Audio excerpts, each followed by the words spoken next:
ਵਾਹਿਗੁਰੂ ਜੀ। ਗੁਰੂ ਨਾਨਕ ਪਦ ਪੰਕਜ ਬੰਦਨ, ਪਦ ਪੰਕਜ ਬੰਦਨ।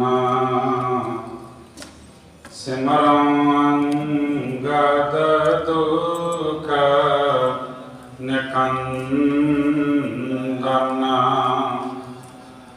ਅਮਰਦਾਸ ਹਿਰਦੈ ਨਿਤ ਧਿਆਵੋ, ਹਿਰਦੈ ਨਿਤ ਧਿਆਵੋ। ਰਾਮਦਾਸ ਗੁਰੂ ਗੁਣ ਗਾਵੋ। ਗੁਰੂ ਅਰਜਨ ਬਿਘਨਨ ਕੇ ਨਾਸ਼ਕ, ਬਿਘਨਨ ਕੇ ਨਾਸ਼ਕ। ਹਰਿ ਗੋਬਿੰਦ ਸ਼ੁਭ ਸਮਤ ਪ੍ਰਕਾਸ਼ਕ। ਸ੍ਰੀ ਹਰਿ ਰਾਇ ਨਮੋ ਕਰ ਜੋਰੀ, ਨਮੋ ਕਰ ਜੋਰੀ। ਸ੍ਰੀ ਹਰਿ ਕ੍ਰਿਸ਼ਨ ਮਨਾਈ ਬਹੁਰੀ। ਤੇਗ ਬਹਾਦਰ ਪਰਮ ਕਿਰਪਾਲਾ, ਪਰਮ ਕਿਰਪਾਲਾ। ਸ਼੍ਰੀ ਗੁਰੂ ਗੋਬਿੰਦ ਸਿੰਘ ਵਿਸਾਲਾ। ਧਰੋਂ ਧਰਾ ਪਰ ਪੁਨ ਪੁਨ ਸੀਸਾ, ਪੁਨ ਪੁਨ ਸੀਸਾ। ਬੰਦੋਂ ਬਾਰ ਬਾਰ ਜਗਦੀਸ਼ਾ। ਜਿਸ ਮੈਂ ਅੰਮ੍ਰਿਤ ਗਿਆਨ ਹੈ, ਮਾਨਕ ਭਗਤ ਵੈਰਾਗ। ਸ਼੍ਰੀ ਗੁਰੂ ਗ੍ਰੰਥ ਸਾਹਿਬ ਉਦਦ, ਬੰਦੋਂ ਕਰ ਅਨੁਰਾਗ। ਏਕ ਓੰਕਾਰ ਸਤਿਗੁਰੂ, ਤੇ ਪ੍ਰਸਾਦ ਸੱਚ ਹੋਏ। ਵਾਹਿਗੁਰੂ ਜੀ ਕੀ ਫਤਿਹ। ਵਿਘਨ ਵਿਨਾਸ਼ਨ ਸੋਏ। ਗੁਰੂ ਨਾਨਕ ਪੁਰਸ਼ੋਤਮੰ, ਪਰਵ ਪਰਾਬਰ ਨਾਥ। ਜੁਗਲ ਚਰਨ ਮਮ ਬੰਦਨਾ, ਧਰ ਪਰ ਧਰ ਕਰ ਮਾਥ। ਜੁਗਲ ਚਰਨ ਮਮ ਬੰਦਨਾ, ਧਰ ਪਰ ਧਰ ਕਰ ਮਾਥ। ਸਤਨਾਮ ਸ੍ਰੀ ਵਾਹਿਗੁਰੂ ਸਾਹਿਬ ਜੀਓ। ਇਤਨੇ ਮੈਂ ਹਾਥੀ ਸੁਭ ਆਇਬ, ਚਲਿਓ ਚਲ ਤਿਮ ਸੋਭ ਸੁਹਾਇਬ। ਚਲ ਰਦਾਰ ਝੂਲ ਚਮਕੰਤਾ, ਜਰੀ ਸਡੋਰ ਪ੍ਰਕਾਸ਼ ਗ੍ਰੰਥਾ। ਜਾਰਾ ਜਹੂਰ ਹਾਜ਼ਰਾ ਹਜੂਰ, ਸਰਬ ਕਲਾ ਭਰਪੂਰ। ਚਵਰ ਛਤਰ ਤਖਤ ਦੇ ਮਾਲਕ, ਦਸਾਂ ਪਾਤਸ਼ਾਹੀਆਂ ਦੀ ਜੋਤ। ਜੁਗ ਜੁਗ ਅਟਲ ਧੰਨ ਧੰਨ ਸਾਹਿਬ ਸ੍ਰੀ ਗੁਰੂ ਗ੍ਰੰਥ ਸਾਹਿਬ ਜੀ ਦੀ ਪਵਿੱਤਰ ਪਾਵਨ ਹਜ਼ੂਰੀ ਅੰਦਰ ਬਿਰਾਜਮਾਨ ਪਰਮ ਸਨਮਾਨਯੋਗ ਗੁਰੂ ਕੀ ਸਾਜੀ ਨਵਾਜੀ ਸਾਧ ਸੰਗਤ ਜੀ।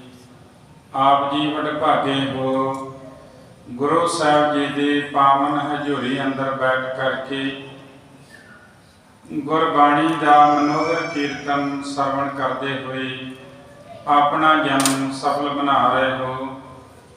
ਸਾਰੇ ਮਿਲ ਕੇ ਬੜੇ ਪਿਆਰ ਸਤਿਕਾਰ ਦੇ ਨਾਲ ਫਤਿਹ ਬੁਲਾਓ ਜੀ। ਵਾਹਿਗੁਰੂ ਜੀ ਕਾ ਖਾਲਸਾ, ਵਾਹਿਗੁਰੂ ਜੀ ਕੀ ਫਤਿਹ।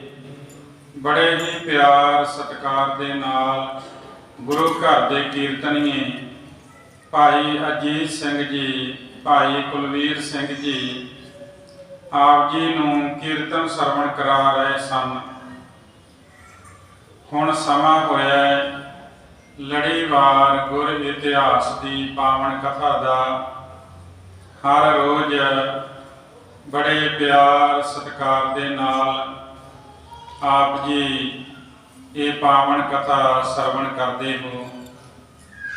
ਪਿਛੇ ਪ੍ਰਸੰਗ ਦੇ ਵਿੱਚ ਆਪ ਜੀ ਨੇ ਸਰਵਣ ਕੀਤਾ ਹੈ ਕਿ ਇੱਕ ਦਿਨ 10ਵੇਂ ਪਾਤਸ਼ਾਹ ਜੀ ਦੇ ਪੂਜਨੀਕ ਮਾਤਾ ਜੀ, ਮਾਤਾ ਗੁਜਰੀ ਜੀ, ਉਹ ਆਪਣੇ ਸਪੁੱਤਰ ਗੁਰੂ ਗੋਬਿੰਦ ਸਿੰਘ ਮਹਾਰਾਜ ਨੂੰ ਕਹਿੰਦੇ ਨੇ ਕਿ ਸੁਖਮਣੀ ਸਾਹਿਬ ਦੀ ਬਾਣੀ ਵਿੱਚ ਜੋ ਸੰਤ ਦੀ ਮਹਿਮਾ ਕੀਤੀ ਗਈ ਕਿ ਐਸਾ ਸੰਤ ਪੁਰਸ਼ ਕੋਈ ਹੈ, ਮੈਂ ਦਰਸ਼ਨ ਕਰਨੇ ਹਨ।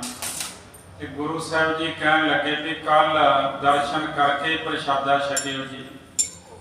ਇੱਧਰ ਭਾਈ ਰਾਮ ਕੋਇਰ ਜੀ ਅੰਮ੍ਰਿਤਸਰ ਦੀ ਧਰਤੀ ਤੇ ਗੁਰੂ ਸਾਹਿਬ ਜੀ ਨੇ ਉਹਨਾਂ ਨੂੰ ਅੰਤਰਯਾਮਤਾ ਬਖਸ਼ੀ ਹੈ।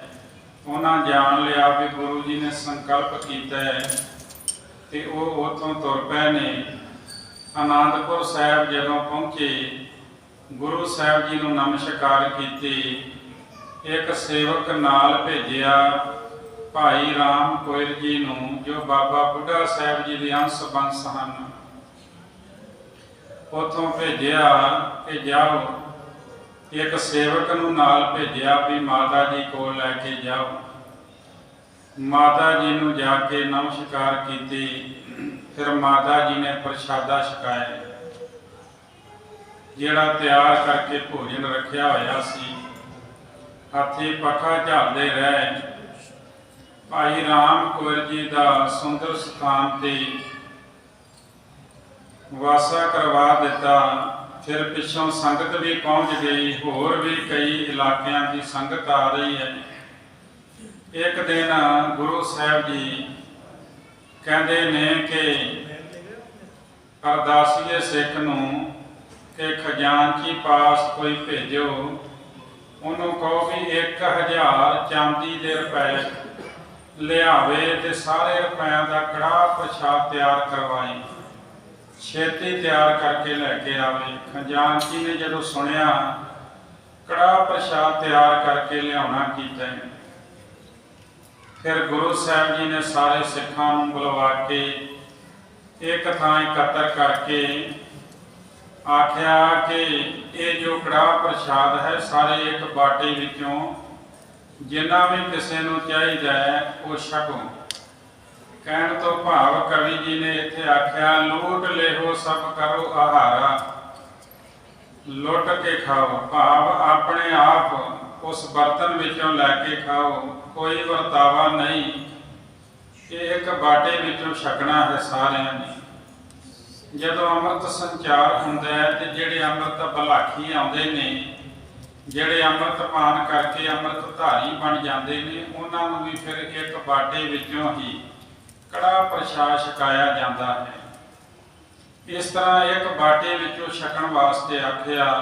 ਆਪ ਦਰਬਾਰ ਵਿੱਚ ਉੱਠ ਕੇ ਚਲੇ ਗਏ, ਮਹਿਲਾਂ ਵਿੱਚ ਜਾ ਕੇ ਬਰਾਜੇ। ਪਿੱਛੋਂ ਸਿੰਘਾਂ ਨੇ ਛੇਤੀ ਛੇਤੀ ਕਰਕੇ ਸ਼ੀਘਰਤਾ ਦੇ ਨਾਲ ਕੜਾਹ ਪ੍ਰਸ਼ਾਦ ਲੈਣਾ ਕੀਤਾ ਹੈ। ਦੂਸਰਾ ਕਹਿੰਦਾ ਮੈਂ ਪਹਿਲਾਂ ਲੈ ਲਾਂ, ਦੂਸਰਾ ਕਹਿੰਦਾ ਮੈਂ ਪਹਿਲਾਂ ਲੈ ਲਾਂ। ਇਸ ਤਰ੍ਹਾਂ ਜਿੰਨਾ ਕਿੰਨਾ ਹਰ ਇੱਕ ਨੇ ਲੈ ਲਿਆ ਹੈ, ਆਪਣੇ ਡੇਰੇ ਤੇ ਜਾ ਕੇ ਛਕ ਲਿਆ ਹੈ। ਕਹਿੰਦੇ 2 3 4 ਨੂੰ ਜਿੰਨਾ ਵੀ ਆਹਾਰ ਚਾਹੀਦਾ ਸੀ ਉਹ ਇੱਕ ਵਾਰੀ ਬਲ ਲਾ ਕੇ ਲੈ ਕੇ ਚਲੇ ਗਏ। ਇਸ ਤਰ੍ਹਾਂ ਸਿੰਘਾਂ ਨੇ ਜਿੰਨਾ ਜਿੰਨਾ ਕਿਸੇ ਨੂੰ ਕੜਾਹ ਪ੍ਰਸ਼ਾਦ ਚਾਹੀਦਾ ਹੈ। ਪਰ ਰਾਮ ਕੋਇਰ ਜੀ ਜੋ ਬਾਬਾ ਬੁੱਢਾ ਸਾਹਿਬ ਜੀ ਦੀ ਅੰਸ਼ ਬੰਸ ਗੁਰੂ ਜੀ ਦੀ ਦਸ਼ਾ ਨੂੰ ਵੇਖ ਕੇ ਉਸ ਸਥਾਨ ਤੇ ਅੰਤਰਮੁਖੀ ਹੋ ਗਏ ਤੇ ਰਾਮ ਕੋਇਰ ਜੀ ਜਿਹੜੀ ਸੰਗਤ ਸੀ ਉਹ ਵੀ ਇੱਕ ਥਾਂ ਹੀ ਬੈਠੀ ਰਹੀ। ਭਾਈ ਰਾਮ ਕੋਇਰ ਜੀ ਵੀ ਹਿੱਲੇ ਵੀ ਨਾ ਕੋਈ ਬਚਨ ਕੀਤਾ ਹੈ। ਹੋਰ ਸਾਰੇ ਸਿੱਖ ਕੜਾਹ ਪ੍ਰਸ਼ਾਦ ਲੈ ਕੇ ਚਲੇ ਗਏ। ਕਾਫੀ ਸਮਾਂ ਬੀਤ ਗਿਆ। ਭਾਈ ਰਾਮ ਕੋਇਰ ਜੀ ਨੇ ਸਮਾਧੀ ਟੁੱਟਣ ਨਾਲ ਹੋਸ਼ ਸੰਭਾਲੀ। ਅੱਖਾਂ ਖੋਲ ਕੇ ਆਪਣੇ ਸਿੱਖ ਸੰਗਤ ਨੂੰ ਦੇਖਿਆ, ਫਿਰ ਉੱਠ ਕੇ ਡੇਰੇ ਵੱਲ ਚਲੇ ਗਏ। ਇਹ ਗੱਲ ਮਸ਼ਹੂਰ ਹੋਏਗੀ ਕਿ ਭਾਈ ਰਾਮ ਕੋਇਰ ਜੀ ਨੇ ਕੜਾਹ ਪ੍ਰਸ਼ਾਦ ਨਹੀਂ ਲਿਆ ਹੈ। ਸੰਗਤ ਸਹਿਜ ਧੀਰਜ ਧਾਰਨ ਕਰਕੇ ਰੱਖਿਆ, ਉਹਨਾਂ ਦੇ ਹੱਥ ਵੀ ਬਾਹਰ ਨਹੀਂ ਕੱਢਿਆ। ਕੰਨਾਂ ਨਾਲ ਗੁਰੂ ਸਾਹਿਬ ਜੀ ਨੇ ਇਹ ਗੱਲ ਜਿਹੜੀ ਹੈ ਗੁਰੂ ਜੀ ਦੇ ਮਾਤਾ ਜੀ ਨੇ ਸੁਣੀ ਹੈ। ਸ਼੍ਰੀ ਗੁਜਰੀ ਸੁਣ ਸਰਾਉਣ ਮਝਾਰੀ, ਦੁੱਖ ਸੁੱਖ ਮੈਂ ਸਮ ਬਿਰਤੀ ਵਿਚਾਰੀ। ਤੇ ਮਾਤਾ ਜੀ ਸੋਚਣ ਲੱਗੇ ਵੀ ਜਿਨ੍ਹਾਂ ਵਾਸਤੇ ਸੋਨਾ ਤੇ ਮਿੱਟੀ ਇੱਕ ਬਰਾਬਰ ਹੈ, ਉਹਨਾਂ ਵਾਸਤੇ ਛੋਟੀ ਜੀ ਗੱਲ ਕੀ ਅਰਥ ਰੱਖਦੀ ਹੈ। ਮਾਤਾ ਜੀ ਨੇ ਕਿਹਾ, ਧੰਨ ਹਨ ਸੰਤ ਜੀ, ਇਹ ਬਿਰਤੀ ਵੱਡੇ ਭਾਗਾਂ ਵਾਲਿਆਂ ਨੂੰ ਮਿਲਦੀ ਹੈ।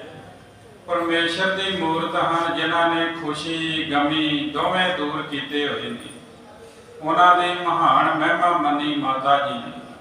ਆਪਣੇ ਨਿਕਟ ਵਰਤੀ ਜਿਹੜੀਆਂ ਬੀਬੀਆਂ ਸਨ ਉਹਨਾਂ ਕੋਲ ਭਾਈ ਰਾਮ ਕੋਇਰ ਜੀ ਦੀ ਸਿਫਤ ਕਰਦੇ ਸਨ। ਇਸ ਪ੍ਰਕਾਰ ਰਾਤ ਦਿਨ ਬਤੀਤ ਹੋ ਗਿਆ। ਸਵੇਰ ਹੋਣ ਤੇ ਸੌ ਇਸ਼ਨਾਨ ਕੀਤਾ। ਸਤਿਗੁਰੂ ਜੀ ਵੀ ਉਸ ਸਥਾਨ ਤੇ ਆ ਗਏ ਜਿੱਥੇ ਦੀਵਾਨ ਲੱਗਣਾ ਸੀ। ਬੈਠ ਗਏ ਜਿੱਥੇ ਸਭਾ ਲੱਗਣੀ ਗੁਰੂ ਜੀ ਦੀ। ਸਿੱਖ ਆ ਕੇ ਮੱਥਾ ਟੇਕਦੇ ਨੇ। ਸਾਰਿਆਂ ਨੇ ਚਰਨ ਕਮਲਾਂ ਤੇ ਨਮਸਕਾਰ ਕੀਤੀ, ਕਿਉਂਕਿ ਭਾਈ ਰਾਮ ਕੋਇਰ ਜੀ ਵੀ ਆਪਣੀ ਸਿੱਖ ਸੰਗਤ ਸਮੇਤ ਆਏ। ਪ੍ਰਸੰਨ ਹੋ ਕੇ ਗੁਰੂ ਜੀ ਨੂੰ ਨਮਸਕਾਰ ਕਰਕੇ ਬੈਠ ਗਏ। ਰਾਤ ਦਿਨ ਜਿਨ੍ਹਾਂ ਦਾ ਧਿਆਨ ਲਾ ਛੱਡਦੇ ਸਨ, ਸਾਰਿਆਂ ਦੇ ਦਿਲਾਂ ਦੀਆਂ ਜਾਣਨ ਹਾਰੇ ਗੁਰੂ ਜੀ ਸੰਗਤ ਵੱਲ ਵੇਖ ਕੇ ਬਚਨ ਕੀਤਾ। ਕਹਿੰਦੇ ਕਿ ਭਾਈ ਰਾਮ ਕੋਇਰ ਜੀ ਨੂੰ ਕਹਿੰਦੇ ਤੁਸੀਂ ਕੜਾਹ ਪ੍ਰਸ਼ਾਦ ਨਹੀਂ ਲਿਆ। ਹਿਰਦੇ ਵਿੱਚ ਸਵਾਦ ਦੀ ਚਾਹਤ ਰਹੀ, ਜੇ ਖਾ ਲੈਂਦੇ ਤੇ ਪੂਰੀ ਹੋ ਜਾਂਦੀ।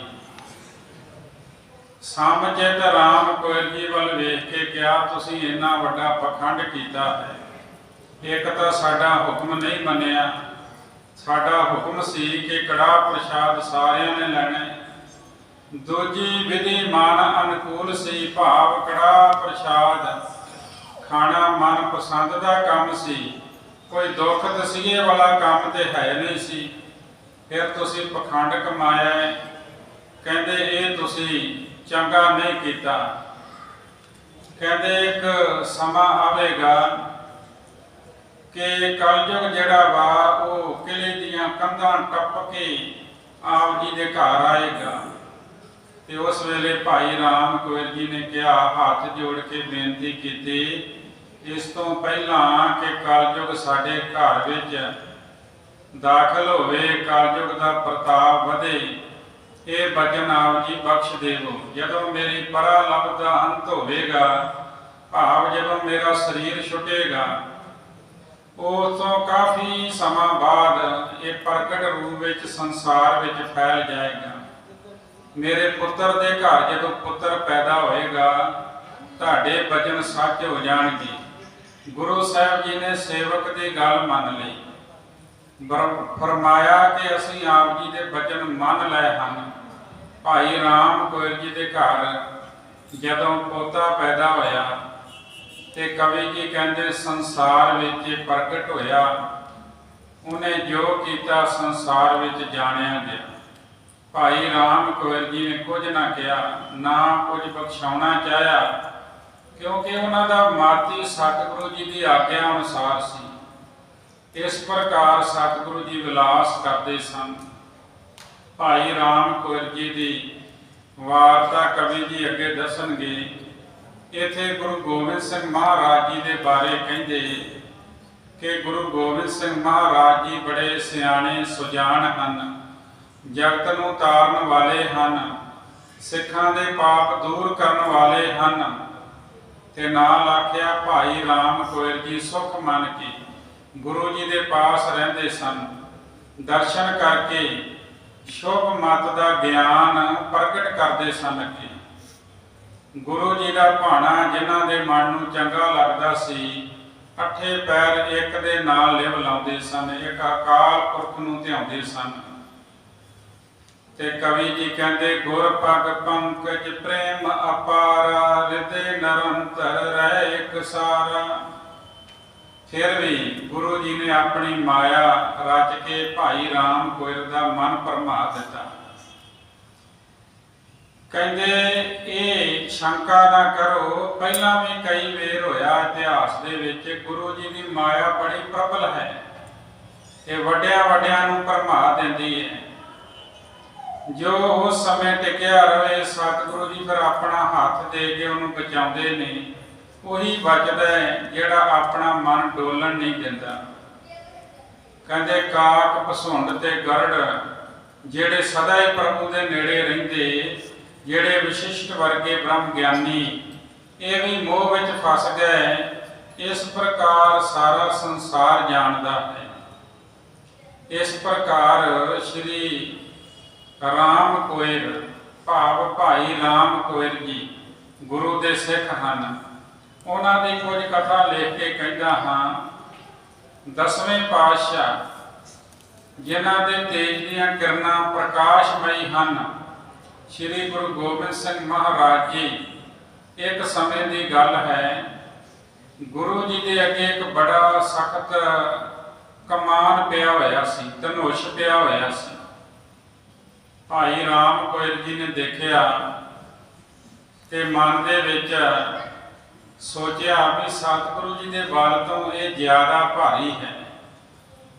ਭਾਈ ਰਾਮ ਕੋਇਰ ਜੀ ਨੇ ਸੋਚਿਆ ਵੀ ਗੁਰੂ ਜੀ ਵੀ ਬਲਵਾਨ ਹਨ, ਵਿਸ਼ਾਲ ਸ਼ਕਤੀ ਵਾਲੇ ਹਨ, ਫਿਰ ਵੀ ਇਹ ਧਨੁਖ ਵਿਦਿਆ ਵਿੱਚ ਗੁਰੂ ਜੀ ਨਿਪੁੰਨ ਹਨ, ਫਿਰ ਵੀ ਇਹ ਧਨੁਖ ਇਹਨਾਂ ਪਾਸੋਂ ਖਿੱਚਿਆ ਨਹੀਂ ਜਾਏਗਾ।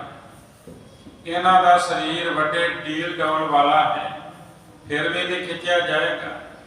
ਗੁਰੂ ਜੀ ਦੀ ਸ਼ਕਤੀ ਇਸ ਧਨੁਖ ਨੂੰ ਖਿੱਚਣ ਦੇ ਲਾਇਕ ਹੈ, ਤਾਂ ਉਹਨਾਂ ਨੂੰ ਚਾਹੀਦਾ ਹੈ ਕਿ ਅਜਿਹਾ ਕੁਝ ਕਰਕੇ ਦਿਖਾਉਣ। ਕਹਿੰਦੇ ਧਨੁਖ ਤੋਂ ਤੀਰ ਛੱਡਣ ਗੁਰੂ ਜੀ, ਤੇ ਗੁਰੂ ਜੀ ਦੇ ਅੰਤਰਜਾਮੀ ਹਨ। ਉਧਰ ਭਾਈ ਰਾਮ ਕੋਇਰ ਜੀ ਨੇ ਮਨ ਵਿੱਚ ਵਿਚਾਰਿਆ ਤੇ ਗੁਰੂ ਜੀ ਨੇ ਮਨ ਦੀ ਬੁੱਝ ਲਈ। ਭਾਈ ਰਾਮ ਕੋਇਰ ਜੀ ਕਹਿੰਦੇ ਪਹਿਲਾਂ ਅਰਜਨ ਆਦਿ ਜਿਹੜੇ ਧਨੁਖ ਧਾਰੀ ਹੋਏ ਨੇ, ਉਹਨਾਂ ਦੇ ਧਨੁਖ ਵੀ ਐਸੇ ਦੱਸੇ ਜਾਂਦੇ ਸਨ। ਬੜਾ ਪ੍ਰਚੰਡ ਧਨੁਖ ਅੱਗੇ ਧਰਿਆ ਹੋਇਆ ਹੈ। ਹਿੰਦੀ ਵਿੱਚ ਧਨੁਸ਼ ਕਹਿੰਦੇ ਹਨ, ਪੰਜਾਬੀ ਵਿੱਚ ਧਨੁਖ, ਤੇ ਇਹਨੂੰ ਕਮਾਨ ਵੀ ਕਹਿੰਦੇ ਹਨ। 9 ਟਾਂਕ ਦਾ ਕਮਾਨ ਸੀ ਗੁਰੂ ਗੋਬਿੰਦ ਸਿੰਘ ਮਹਾਰਾਜ ਦਾ। 25 ਸੇਰ ਭਾਰ ਚਿਲੇ ਦੇ ਨਾਲ ਲਮਕਾਇਆ ਜਾਵੇ, ਵਿਚਕਾਰੋਂ ਕਮਾਨ ਨੂੰ ਪਕੜਿਆ ਹੋਵੇ ਤੇ ਉਹਨਾਂ ਖਿੱਚਿਆ ਜਾਵੇ ਕਮਾਨ ਦੋਵਾਂ ਸਿਰਿਆਂ ਤੋਂ ਕਿ ਜਿੰਨਾ ਖਿੱਚ ਕੇ ਇੱਕ ਤੀਰ ਛੱਡਣ ਵਾਲਾ ਆਪਣੇ ਹੱਥ ਕੰਨਾਂ ਤੱਕ ਲੈ ਆਉਂਦਾ ਹੈ। ਏਦਾਂ ਬਾਂਹ ਕਰਕੇ ਜਦੋਂ ਚਲਾਉਂਦੇ ਨਾ, ਤੇ ਉਹਨੂੰ ਫਿਰ ਇੱਕ ਟਾਂਕ ਦਾ ਗਿਣਿਆ ਜਾਂਦਾ ਹੈ। 25 ਸ਼ੇਰ ਵਚਨ ਜਦੋਂ ਉਹ ਚਿਲੇ ਨਾਲ ਲਟਕਾਇਆ ਹੋਵੇ, ਇੱਕ ਟਾਂਕ, ਤੇ ਗੁਰੂ ਜੀ ਦਾ 9 ਟਾਂਕ ਦਾ ਧਨੁਸ਼ ਸੀ। ਅੱਜ ਦੇ ਧਨੁਸ਼ ਬਾਣ ਜਿਹੜਾ ਵਰਲਡ ਰਿਕਾਰਡ ਉਹਦਾ 3.5 ਟਾਂਕ ਦੇ ਨੇੜੇ ਹੈ, ਤੇ ਗੁਰੂ ਜੀ ਦਾ 9 ਟਾਂਕ ਦਾ ਧਨੁਸ਼ ਸੀ। ਐਵੇਂ ਥੋੜੀ ਐਡੀ ਦੂਰ ਤੀਰ ਜਾਂਦੇ ਸਨ। ਗੁਰੂ ਸਾਹਿਬ ਜੀ ਭਾਈ ਰਾਮ ਕੋਇਰ ਜੀ ਕਹਿੰਦੇ ਵੀ ਅੱਜ ਬੜਾ ਕਠੋਰ ਧਨੁਖ ਅੱਗੇ ਧਰਿਆ ਹੈ, ਇਹਦਾ ਕੀ ਕਾਰਨ ਹੈ? ਉਹਦੇ ਮਨ ਦੀ ਗੱਲ ਗੁਰੂ ਜੀ ਨੇ ਜਾਣ ਲਈ ਆਪਣੇ ਸੇਵਕ ਦੇ ਸ਼ੰਕੇ ਨੂੰ ਦੂਰ ਕਰਨਾ ਚਾਹੁੰਦੇ ਸਨ। ਉਹਨਾਂ ਆਖਿਆ ਕਿ ਬਾਹਰ ਜਾਣ ਦੀ ਤਿਆਰੀ ਕੀਤੀ ਜਾਵੇ, ਹਾਥੀ ਘੋੜੇ ਸਵਾਰੀ ਕਰਨ ਵਾਸਤੇ ਸਜਾਏ ਜਾਣ। ਇਹ ਕਹਿ ਕੇ ਰਾਮ ਕੋਇਰ ਜੀ ਨੂੰ ਆਪਣੇ ਨਾਲ ਲਿਆ ਤੇ ਨਾਲ ਉਹ ਧਨੁਖ ਵੀ ਲੈ ਲਿਆ। ਹੌਲੀ ਹੌਲੀ ਚਰਨ ਕਮਲਾਂ ਨਾਲ ਚੱਲਦੇ ਹੋਏ ਸਤਿਗੁਰੂ ਜੀ ਬਾਹਰ ਆ ਗਏ ਹਨ। ਤੇ ਖਲੋ ਗਏ। ਹਾਥੀ ਅਜੇ ਆਇਆ ਨਹੀਂ, ਉਡੀਕ ਕਰ ਰਹੇ ਸਨ ਕਿ ਹਾਥੀ ਸੱਜ ਕੇ ਆਵੇ। ਤੇ ਫਿਰ ਕਹਿਣ ਲੱਗੇ ਚਲੋ ਜਿੰਨਾ ਚਿਰ ਹਾਥੀ ਨਹੀਂ ਆਉਂਦਾ ਉਹਨਾਂ ਚਿਰ ਆਪਾਂ ਤੀਰ ਚਲਾਉਂਦੇ ਹਾਂ। ਆਖੋ ਸਤਨਾਮ ਸ੍ਰੀ ਵਾਹਿਗੁਰੂ। ਭਾਈ ਰਾਮ ਕੋਇਰ ਦਾ ਸ਼ੰਕਾ ਜੋ ਦੂਰ ਕਰਨਾ ਸੀ, ਜਗਤ ਦੇ ਮਾਲਕ ਨੇ ਫਿਰ ਉਸੇ ਧਨੁਖ ਨੂੰ ਲੈ ਕੇ ਉਸ ਵਿੱਚ ਇੱਕ ਤਿੱਖਾ ਤੀਰ ਧਰਿਆ ਹੈ, ਚਿੱਲੇ ਤੇ ਟਿਕਾਇਆ ਹੈ। ਹੱਥ ਦੀ ਮੁੱਠੀ ਨਾਲ ਸਖਤ ਧਨੁਖ ਨੂੰ ਫੜ ਕੇ ਦੂਰ ਇੱਕ ਹਰੀ ਬੂਟੀ ਵੱਲ ਵੇਖਿਆ ਹੈ, ਜਿਹੜੀ ਉੱਚੀ ਖੜੀ ਹੋਈ ਸੀ। ਉਸ ਨੂੰ ਨਿਸ਼ਾਨਾ ਬਣਾ ਕੇ ਸਤਿਗੁਰੂ ਜੀ ਨੇ ਧਨੁਖ ਨੂੰ ਖਿੱਚਿਆ, ਤੀਰ ਮੁਖੀ ਤੱਕ ਖਿੱਚ ਕੇ ਧਨੁਖ ਵਿੱਚ ਪੂਰਾ ਲਿਆ। ਖਿੱਚਣ ਨਾਲ ਵੱਡਾ ਤੇ ਭਾਰੀ ਕਮਾਨ ਚਿਰੜਾਇਆ ਹੈ, ਚਿਰੜ ਚਿਰੜ ਕਰਨ ਲੱਗ ਪਿਆ ਹੈ। ਤੀਰ ਦੇ ਛੱਡਣ ਨਾਲ ਵੀ ਭਿਆਨਕ ਆਵਾਜ਼ ਹੋਈ ਹੈ। ਨਿਸ਼ਾਨੇ ਨੂੰ ਫੁੰਡ ਕੇ ਤੀਰ ਅੱਗੇ ਨਿਕਲ ਗਿਆ ਤੇ ਧਰਤੀ ਦੇ ਵਿੱਚ ਖੁੱਭ ਗਿਆ ਹੈ। ਤੀਰ ਜਿਹੜਾ ਹੈ ਉਹ ਧਰਤੀ ਵਿੱਚ ਧੱਸ ਗਿਆ, ਪਰ ਉਹਦੇ ਜਿਹੜੇ ਪਿੱਛੇ ਲੱਗੇ ਹੋਏ ਖੰਭ ਉਹ ਹੀ ਦਿਸਦੇ ਰਹੇ, ਬਾਕੀ ਸਾਰਾ ਤੀਰ ਧਰਤੀ ਵਿੱਚ ਧੱਸ ਗਿਆ। ਫਿਰ ਇੱਕ ਹੋਰ ਬਾਣ ਲੈ ਕੇ ਤੀਰ ਲੈ ਕੇ ਚਲਾਇਆ, ਸਹਿ ਸੁਭਾ ਚਲਾ ਕੇ ਸਭ ਨੂੰ ਵਿਖਾਇਆ। ਜਦ ਤੱਕ ਹਾਥੀ ਤਿਆਰ ਹੋ ਕੇ ਨਹੀਂ ਆਇਆ ਉਹਨਾਂ ਚਿਰ ਗੁਰੂ ਸਾਹਿਬ ਜੀ ਤੀਰ ਚਲਾਉਂਦੇ ਰਹੇ ਨੇ। ਆਖੋ ਸਤਨਾਮ ਸ੍ਰੀ ਵਾਹਿਗੁਰੂ। ਵੇਖ ਵੇਖ ਕੇ ਸਾਰੇ ਹੈਰਾਨ ਹੁੰਦੇ ਰਹੇ। ਸਰੀਰ ਸੁਭਕ ਹੈ, ਇੰਨੀ ਸ਼ਕਤੀ ਇਹਨਾਂ ਦੇ ਵਿੱਚ ਕਿੱਥੋਂ ਪ੍ਰਾਪਤ ਹੋਈ। ਭਾਈ ਰਾਮ ਕੋਇਰ ਜੀ ਉਹਨਾਂ ਨੇ ਸਾਰੀ ਗੱਲ ਜਾਣ ਲਈ ਕਿ ਸਤਿਗੁਰੂ ਜੀ ਨੇ ਮੇਰੇ ਸ਼ੰਕੇ ਨੂੰ ਦੂਰ ਕਰਨ ਵਾਸਤੇ ਇਹ ਤੀਰ ਚਲਾਉਣੇ ਕੀਤੇ ਹਨ। ਬੜਾ ਝੂਰਿਆ ਹੈ, ਬੜਾ ਪਛਤਾਇਆ ਹੈ। ਮੈਂ ਉਹਨਾਂ ਦੇ ਉੱਤੇ ਸ਼ੱਕ ਕਿਉਂ ਕੀਤਾ, ਉਹਨਾਂ ਦੀ ਤਾਕਤ ਉੱਤੇ ਸ਼ੱਕ ਕਿਉਂ ਕੀਤਾ।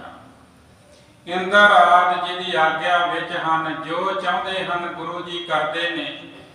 ਕੋਈ ਵੀ ਇਹਨਾਂ ਦੀ ਆਗਿਆ ਨਹੀਂ ਮੋੜਦਾ। ਮੈਨੂੰ ਐਸਾ ਨਹੀਂ ਸੀ ਸੋਚਣਾ ਚਾਹੀਦਾ। ਇੱਥੋਂ ਤੱਕ ਆਪ ਜੀ ਨੇ ਪ੍ਰਸੰਗ ਸਰਵਣ ਕੀਤਾ ਸੀ। ਅੱਗੇ ਜਿਸ ਤਰ੍ਹਾਂ ਪ੍ਰਸੰਗ ਆ ਰਿਹਾ ਹੈ, ਪਿਆਰ ਸਤਿਕਾਰ ਦੇ ਨਾਲ ਸਰਵਣ ਕਰੋ। ਇੱਕ ਵਾਰ ਉਚਾਰਨ ਕਰੋ ਜੀ, ਸਤਨਾਮ ਵਾਹਿਗੁਰੂ ਜੀ। ਇਤਨੇ ਮੈਂ ਹਾਥੀ ਸੁਭ ਆਇਵ, ਚੱਲਿਓ ਅਚਲ ਤਿਮ ਸੋਭ ਸੁਹਾਇਵ। ਇੰਨੇ ਵਿੱਚ ਸ਼ੁਭ ਹਾਥੀ ਆ ਗਿਆ, ਜਿਹੜਾ ਇਸ ਤਰ੍ਹਾਂ ਚੱਲਦਾ ਜਿਵੇਂ ਪਹਾੜ ਚੱਲਦਾ ਹੋਵੇ। ਬੜਾ ਉੱਚਾ ਮੋਟਾ ਹਾਥੀ ਹੈ। ਇਸ ਪ੍ਰਕਾਰ ਉਸਨੇ ਸ਼ੋਭਾ ਪਾਈ ਹੈ ਜੀ। ਝਾਲਰਦਾਰ ਝੂਲ ਚਮਕੰਤਾ, ਜਰੀਸ ਡੋਰ ਪ੍ਰਕਾਸ਼ ਕਰੰਤਾ। ਜਿਹੜਾ ਝਾਲਰਦਾਰ ਝੁੱਲ ਹਾਥੀ ਦੇ ਉੱਤੇ ਪਾਇਆ ਹੋਇਆ ਉਹ ਬੜਾ ਚਮਕਦਾ ਸੀ।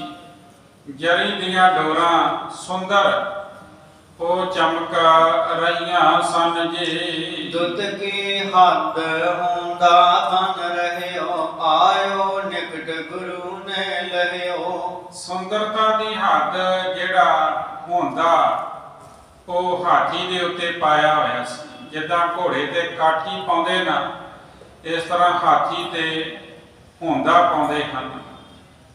ਉਹਦੇ ਵਿੱਚ 3-4 ਜਾਣੇ ਬਹਿ ਜਾਂਦੇ ਨੇ।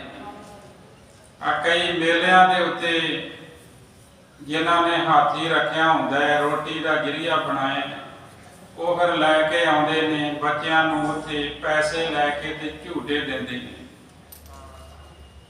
ਆ ਤੁਸੀਂ ਦਿੱਲੀ ਦੇ ਵਿੱਚ ਰਹਿੰਦੇ ਹੋ, ਇੱਥੇ ਚਿੜੀਆ ਘਰ ਦੇ ਵਿੱਚ ਜਾਓ ਤੇ ਉੱਥੇ ਵੀ ਉਹਨਾਂ ਨੇ ਹਾਥੀ ਰੱਖਿਆ ਹੋਇਆ ਔਰ ਬੜਾ ਸ਼ਿੰਗਾਰਿਆ ਹੁੰਦਾ ਹੈ ਇਹਨਾਂ ਸਮਿਆਂ ਤੇ। ਇਸੇ ਤਰ੍ਹਾਂ ਸ਼ਿੰਗਾਰ ਕੇ ਉਹ ਹਾਥੀ ਲਿਆਂਦਾ ਗਿਆ ਤੇ ਹਾਥੀ ਦਾ ਜਿਹੜਾ ਹੁੰਦਾ ਹੈ ਉਹ ਸੁੰਦਰਤਾ ਦੀ ਹੱਦ ਬਣਿਆ ਹੋਇਆ ਸੀ। ਕਹਿਣ ਤੋਂ ਭਾਵ ਕਿ ਅਤੀ ਹੀ ਸੁੰਦਰ ਲੱਗ ਰਿਹਾ ਸੀ। ਨੇੜੇ ਆਉਂਦੇ ਨੂੰ ਗੁਰੂ ਜੀ ਨੇ ਵੇਖਿਆ ਹੈ ਜੀ। ਰਾਮ ਕੋਇਰ ਕੀ ਕਹਿ ਕਰ ਬਾਹੂੰ, ਪੈਤ ਪਾਸ ਚਟਨ ਖਾਤਾਹੂੰ। ਭਾਈ ਰਾਮ ਕੋਇਰ ਜੀ ਦੀ ਬਾਂਹ ਫੜ ਕੇ ਉਹਨਾਂ ਨੂੰ ਚੜਾਉਣ ਵਾਸਤੇ ਬਹੁਤ ਨੇੜੇ ਹੋ ਗਏ ਜੀ। ਸਭੇ ਮਹਾਵਤ ਗਜ ਬੈਠਾਇਵ, ਚਟਨ ਹੇਠ ਗੁਰ ਚਰਨ ਉਠਾਇਵ। ਤਾਂ ਮਹਾਵਤ ਨੇ ਹਾਥੀ ਨੂੰ ਬਿਠਾਉਣਾ ਕੀਤਾ, ਜ਼ਮੀਨ ਦੇ ਉੱਤੇ ਬਿਠਾਇਆ ਏ। ਚੜਨ ਵਾਸਤੇ ਗੁਰੂ ਜੀ ਨੇ ਚਰਨ ਉਠਾਏ ਜੀ। ਕਰ ਤਰ ਰਾਮ ਕੋਇਰ ਕੇ ਕੰਦ, ਦੀਨਸ ਪਾਰ ਦੀਨ ਗਨ ਮੰਦ।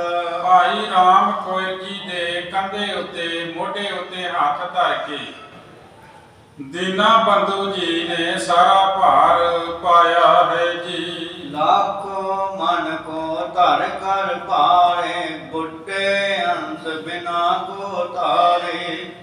ਕਹਿੰਦੇ ਲੱਖਾਂ ਮਨਾਂ ਦਾ ਭਾਰ ਧਾਰਨ ਕਰਕੇ ਬਾਬਾ ਬੁੱਢਾ ਜੀ ਦੀ ਅੰਸ਼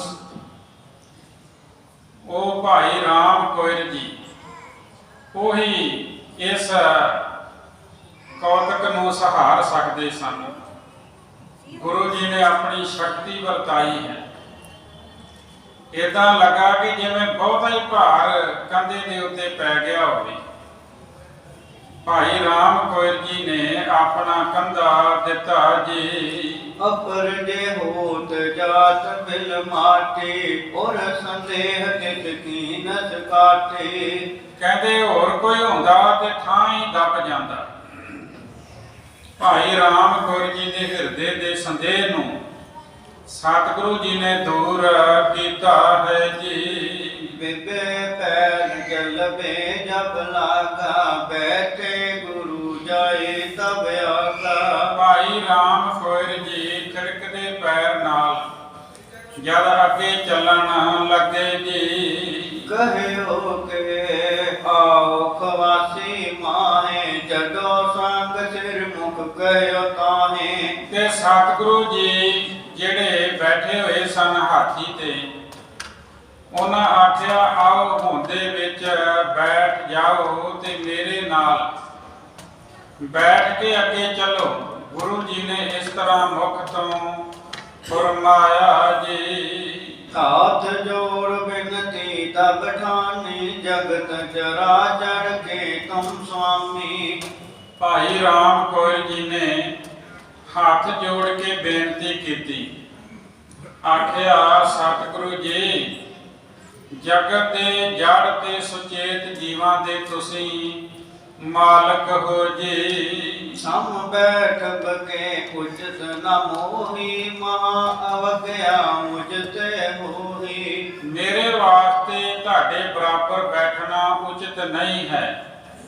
ਇਸ ਤਰ੍ਹਾਂ ਕਰਨ ਨਾਲ ਮੈਥੋਂ ਵੱਡੀ ਅਵਗਿਆ ਹੋ ਜਾਵੇਗੀ ਜੀ। ਸੁਨ ਮੁਸਕਾਨੇ ਬਾਤ ਬਖਾਨਾ, ਆਓ ਆਓ ਬੈਠੋ ਇਸ ਥਾਨਾ। ਗੁਰੂ ਜੀ ਮੁਸਕਰਾ ਕੇ ਭਜਨ ਕੀਤਾ ਹੈ। ਕਹਿੰਦੇ ਭਾਈ ਰਾਮ ਕੋਇਰ ਜੀ ਆਓ ਆਓ ਇਸ ਥਾਂ ਬੈਠੋ ਜੀ। ਕਹਿ ਬਾਰ ਅਰੂਡਨ ਕੀ ਨਾ, ਚਲੇ ਪੰਥ ਗੁਰ ਕਹਿਤ ਪਰ ਪੀਨਾ। ਕਈ ਵਾਰ ਕਹਿ ਕੇ ਸਤਿਗੁਰੂ ਜੀ ਨੇ ਆਪਣੇ ਨਾਲ ਬਿਠਾ ਲਿਆ।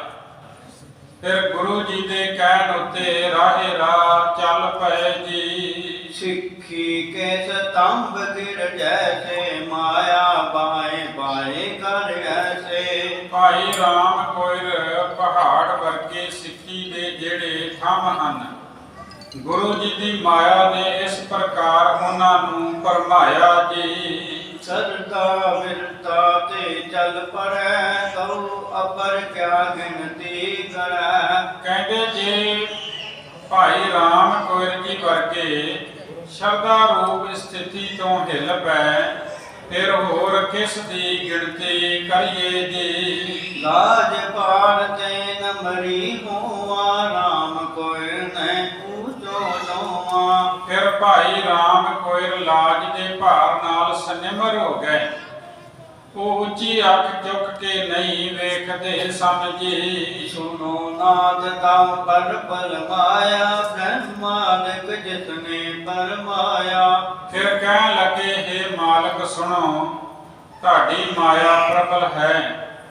ਬ੍ਰਹਮਾ ਆਦਿ ਨੂੰ ਵੀ ਜਿਸਨੇ ਭਰਮਾ ਦਿੱਤਾ ਸੀ ਜੀ। ਭਏ ਗੋਪਾਲ ਆਪ ਜਬ ਪਾਸੇ, ਹਰ ਲੈ ਗਇਓ ਗੋਪ ਸਿਧ ਪਾਸੇ। ਕਹਿੰਦੇ ਜਦ ਆਪ ਕ੍ਰਿਸ਼ਨ ਰੂਪ ਅਵਤਾਰ ਸੀ, ਭਾਵ ਕ੍ਰਿਸ਼ਨ ਜੀ ਦੀ ਗੱਲ ਕੀਤੀ ਕਿ ਉਸ ਵੇਲੇ ਬ੍ਰਹਮਾ ਜੀ ਨੂੰ ਭਰਮਾ ਦਿੱਤਾ ਸੀ। ਇੱਥੇ ਵੱਡੇ ਵੱਡੇ ਦੇਵਤੇ ਭਰਮਾਏ ਗਏ। ब्रह्मादक भरमे जब ऐसे, हम जैसन की गिनती कैसे। जे ब्रह्मा वर्गे इस प्रकार भरम गए, फिर साडे वर्गियां दी की गिनती है जी। रावण ने निज बिरद संभारा, और विकार मम दूर विदारा। फिर आप जी ने अपना बिरद संभालिया है। बिरद कहते ने सुभान नूं। जे अखीर ते धद्दा लग जावे बिरद शब्द, फिर बुढ़ापे वाला। बिरद शब्द का अर्थ बुढ़ापा हुंदा। फिर बिरद अवस्था, बुढ़ापे वाली अवस्था। जे अखीर ते दद्दा लग्या होया बिरद शब्द नूं, ते उहदा अर्थ है सुभाव। आप जी का सुभाव है रखिया करना, आप जी का सुभाव है बख्शना। ते सतगुरु आप जी ने अपना सुभाव जिहड़ा सी उहनूं संभालिया, बिरद नूं संभालिया। ते राखो निश्चा नहीं डलावो। ते इस तरह कहते, रावण ने निज बिरद संभारा, और विकार मम दूर बिदारा। मेरे हिरदे का जिहड़ा विकार सी, जो शंके आ गए सन, उन्हां नूं दूर कीता है जी। भई जथा भाखी है तथा, अगर कहो किस विमही कथा। कहते जिस तरह ये कथा हुई सी, उसे तरह मैं कही है। भाई राम कौर जी दी होर कथा कहंदा हां जी। एक दिन बैठे लगियो दीवान, राम कौर गुर निकट सुजान। एक दिन सतगुरु जी कलगियां वाले पातशाह बैठे सन, ते दीवान लगा सी राम कोयर जी, बाबा बुढ़ा साहब जी दी अंश वंश। वो भी गुरु साहब जी दे कोल बैठे सन जी। चौं दिस थिरियो खालसा तपै, दर्शन लेत आनंदत सबै। ता खालसा चारे पासे बैठा सी, सिख दर्शन करके आनंद लै रहे सन जी। वृंद वंश पर खुशी महानी, करे सदा कर सब मन जानी। ते बाबा बुढ़ा साहब जी दी वंश उत्ते गुरु जी बड़े खुश रहंदे सन। ये गल सारियां ने मन विच जानी है जी। जब कब संगत चल कर आवे, दर्शन कर अघोर हर पावे। जब जब संगत चल के आउंदी सी, उपहार अर्पण करके दर्शन करदी सी जी। सब कल की तरते उपदेश, पहरत काश रखो सिर केस। ਤਾਂ ਕਲਗੀਆਂ ਵਾਲੇ ਪਾਤਸ਼ਾਹ ਜੀ ਸੰਗਤ ਨੂੰ ਉਪਦੇਸ਼ ਦਿੰਦੇ ਸਨ ਕਿ ਭਾਈ ਇਹ ਕਕਾਰ ਧਾਰਨ ਕਰੋ, ਤੇ ਸਾਰੇ ਕੇਸਾਂ ਧਾਰੀ ਹੋ ਕੇ ਕਕਾਰ ਧਾਰਨ ਕਰਕੇ ਚੰਗੀ ਰਹਿਤ ਅਪਣਾਓ ਜੀ। खंडे की बाहुल अबली जय, रहत सहत है शस्त्र रखी जय। ਕਹਿਣ ਲੱਗੇ ਸਤਿਗੁਰੂ ਜੀ ਸਾਰੀ ਸਿੱਖ ਸੰਗਤਾਂ ਨੂੰ ਖੰਡੇ ਬਾਟੇ ਦਾ ਅੰਮ੍ਰਿਤ ਪਾਨ ਕਰੋ, ਤੇ ਅੰਮ੍ਰਿਤ ਪਾਨ ਕਰਕੇ ਰਹਿਤ ਮਰਿਆਦਾ ਵਿੱਚ ਨਿਪੁੰਨ ਹੋਵੋ ਜੀ। भूजन समो जान कर तबੈ, बोले सिंह बांध कर सबੈ।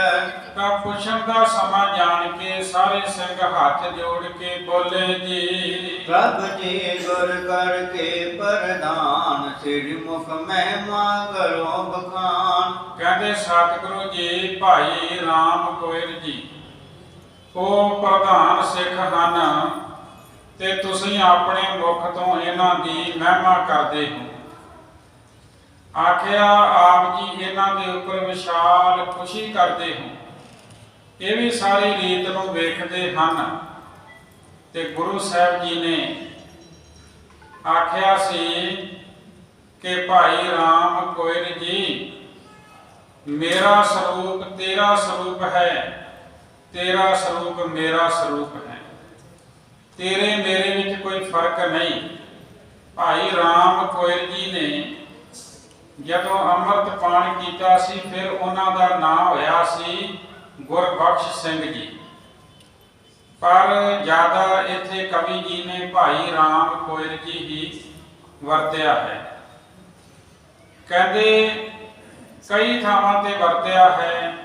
ਕਵੀ ਸੰਤੋਖ ਸਿੰਘ ਜੀ ਨੇ ਜਿਸ ਤਰ੍ਹਾਂ ਸ੍ਰੀ ਗੁਰਬਖਸ਼ ਸਿੰਘ ਕੇ ਪਾਸ ਸਭ ਸਿੰਘਣ ਕੀਨਸ ਅਰਦਾਸ, ਇਸ ਤਰ੍ਹਾਂ ਕਈ ਥਾਵਾਂ ਤੇ ਇਹ ਨਾਂ ਆਇਆ ਹੈ।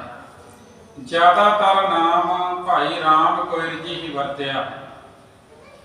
ਕਹਿੰਦੇ ਤੁਹਾਡੇ ਵਿੱਚ ਮੇਰੇ ਵਿੱਚ ਕੋਈ ਫਰਕ ਨਹੀਂ।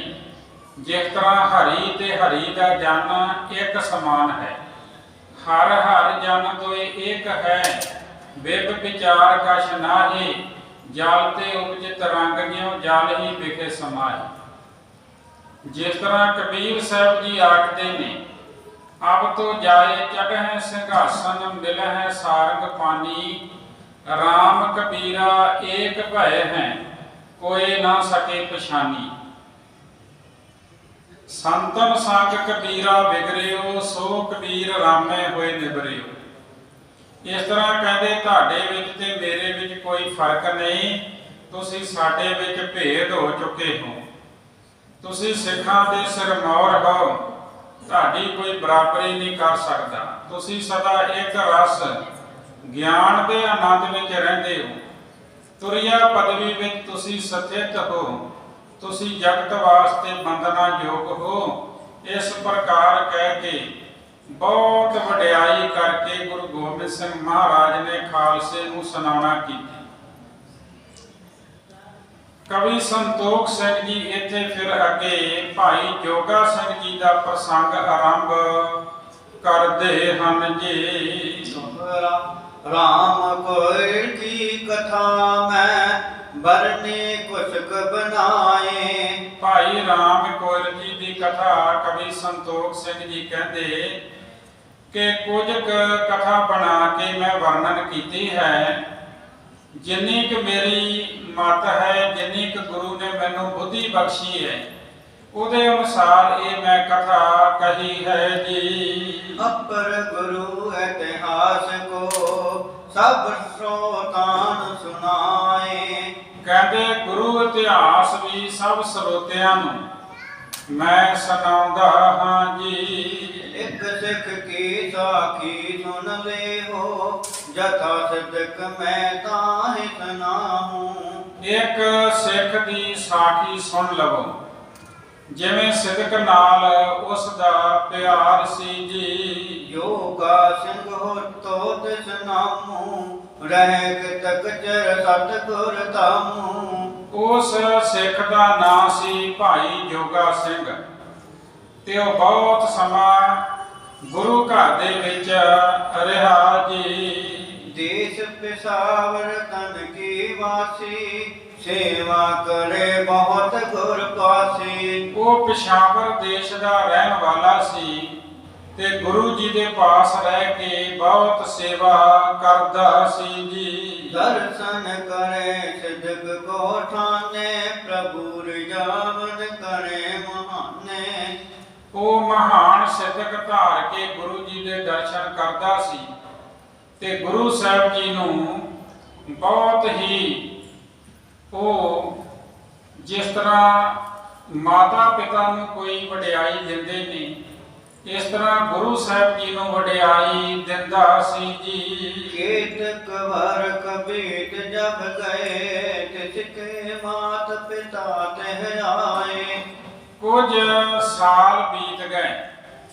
ਪਹਿਲਾਂ ਮਾਤਾ ਪਿਤਾ ਜੀ ਗੁਰੂ ਦਰਬਾਰ ਵਿੱਚ ਛੱਡ ਗਏ ਸਨ ਗੁਰੂ ਜੀ ਦੇ ਕਹਿਣ ਉੱਤੇ। ਤੇ ਗੁਰੂ ਜੀ ਦੀ ਮਰਜ਼ੀ ਅਨੁਸਾਰ ਆਪਣਾ ਜੀਵਨ ਬਿਤਾਇਆ। ਹੁਣ ਕੁਝ ਸਾਲ ਬੀਤ ਗਏ। ਭਾਈ ਜੋਗਾ ਸਿੰਘ ਜੀ ਦੇ ਮਾਤਾ ਪਿਤਾ ਗੁਰੂ ਦਰਬਾਰ ਵਿੱਚ ਆਏ ਹਨ ਜੀ। ਦਰਸ਼ਨ ਕਰਕੇ ਅਰਪ ਅਕੂਰ ਬੋਲੇ ਜੁਗਲ ਹਾਥ ਕਰ ਜੋੜ। ਭਾਈ ਜੋਗਾ ਸਿੰਘ ਜੀ ਦੇ ਮਾਤਾ ਪਿਤਾ ਨੇ ਗੁਰੂ ਜੀ ਦੇ ਦਰਸ਼ਨ ਕੀਤੇ, ਨਮਸਕਾਰ ਕੀਤੀ, ਕੁਝ ਉਪਹਾਰ ਤੇ ਢਾਵਾਂ ਅਰਪਣ ਕੀਤੀਆਂ ਜੀ। ਮਹਾਰਾਜ ਇਸ ਕੋ ਅਬ ਜਾਹੂੰ ਰਹੇ ਸਮੇਂ ਬਰਾਬਰ ਪਾਹੂੰ। ਕਹਿਣ ਲੱਗੇ, ਮਹਾਰਾਜ ਸਾਡੇ ਪੁੱਤਰ ਜੋਗਾ ਸਿੰਘ ਦਾ ਹੁਣ ਵਿਆਹ ਧਰਿਆ ਹੈ। ਇਹੀ ਸ਼ਬਦ ਵਰਤਦੇ ਆਪਾਂ ਕਿ ਪੁੱਤਰ ਦਾ ਜਾਂ ਧੀ ਦਾ ਵਿਆਹ ਧਰਿਆ ਹੈ। ਤੇ ਉਸੇ ਤਰ੍ਹਾਂ ਉਹਨਾਂ ਨੇ ਆ ਕੇ ਬੇਨਤੀ ਕੀਤੀ, ਰਹਿਓ ਸਮੇਂ ਬਹੁ ਰਾਵਰ ਪਾਹੂ। ਬਹੁਤ ਲੰਮਾ ਸਮਾਂ ਭਾਈ ਜੋਗਾ ਸਿੰਘ ਆਪ ਜੀ ਦੇ ਪਾਸ ਰਿਹਾ ਹੈ ਜੀ। ਆਇਸ ਦੇਹ ਬਿਆ ਕਰਵਾਵੈ ਬਸੇ ਧਾਮ ਕੁਸ ਪੁਨਿਤ ਆਵੈ। ਸਤਿਗੁਰੂ ਜੀ ਆਪ ਜੀ ਆਗਿਆ ਦੇਵੋ ਕਿ ਭਾਈ ਜੋਗਾ ਸਿੰਘ ਜੀ ਹੁਣ ਵਿਆਹ ਕਰਵਾਵੇ ਤੇ ਕੁਝ ਸਮਾਂ ਘਰ ਰਵੇ ਤੇ ਫਿਰ ਆਪ ਜੀ ਦੇ ਪਾਸ ਆਵੇ ਜੀ। ਸਿਰ ਪ੍ਰਭ ਸੁਨ ਕੇ ਸਿੱਖ ਨਨ ਭਾਖਾ ਜੋਗਾ ਸਿੰਘ ਕਹਾ ਅਬ ਰਾਖਾ।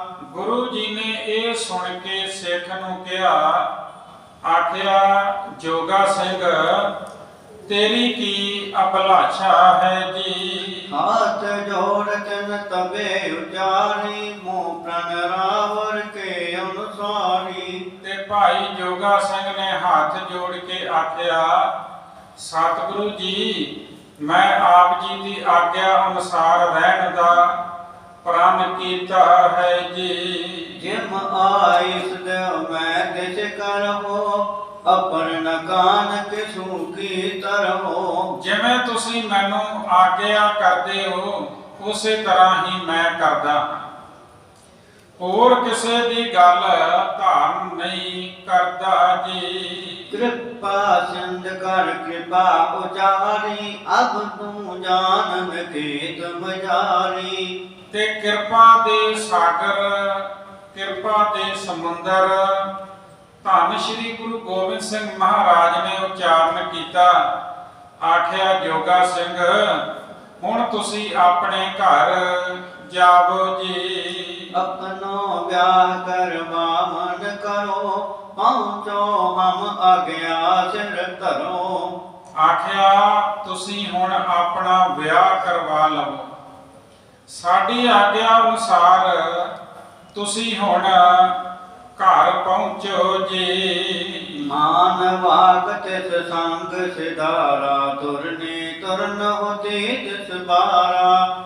ਗੁਰੂ ਜੀ ਦੀ ਆਗਿਆ ਮੰਨ ਕੇ ਆਪਣੇ ਮਾਤਾ ਪਿਤਾ ਦੇ ਨਾਲ ਚਲੇ ਗਿਆ।